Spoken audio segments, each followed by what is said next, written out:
Ralph Nader was on the show not long ago, and he talked about how important it is for activists to run for Congress, but it isn't easy.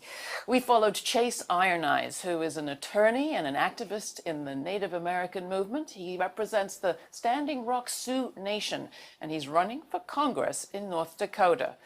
Take a look.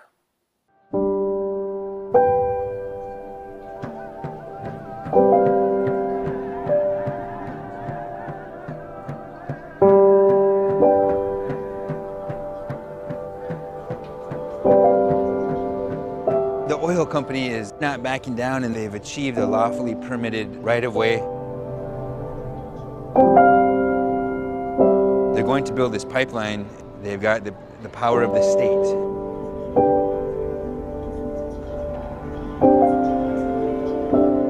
Indians don't do very well at that brand of capitalism. They've always been resistant to it.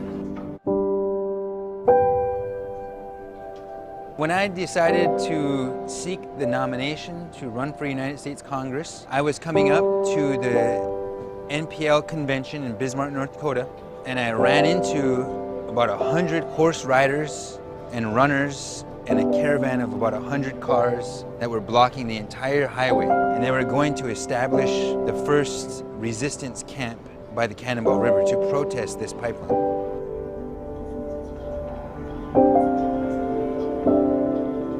It's a huge moment. It's a historical moment.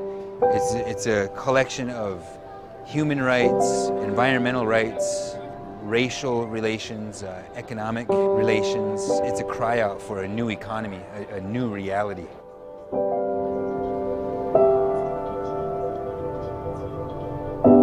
We've lived side by side since the reservation era started, but our worlds don't necessarily commingle a lot. We can see now that this living in separate worlds, there's a fear, misunderstanding, and an apprehension about what it means for 3,000 natives to gather in protest of a pipeline. I mentioned it to the governor to try to reach an honest and peaceable solution.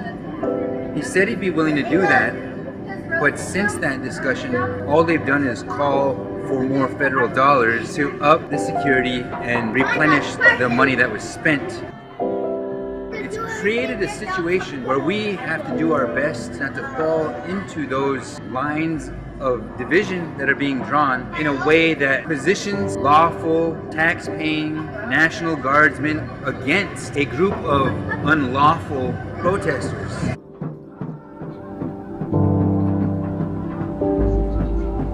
If you read some of the comments coming out in the mainstream North Dakota media, you can see that narrative developing because they're pushing it so hard.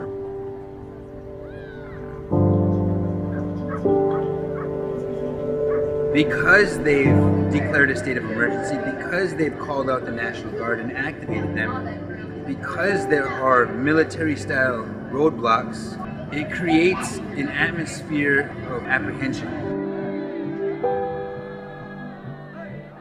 We need to really work hard to make sure that bridges are built after this thing is done, because we are all North Dakota, we are all Americans, but right now I don't think tribal nations' perspectives are being respected at all.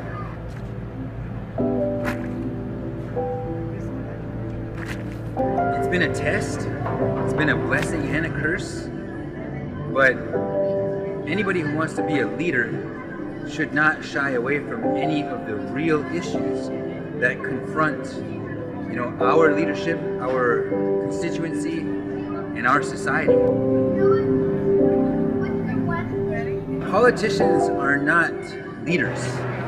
Politicians answer to their donors, whereas leaders answer either to their own spirit or to the people that they want to represent.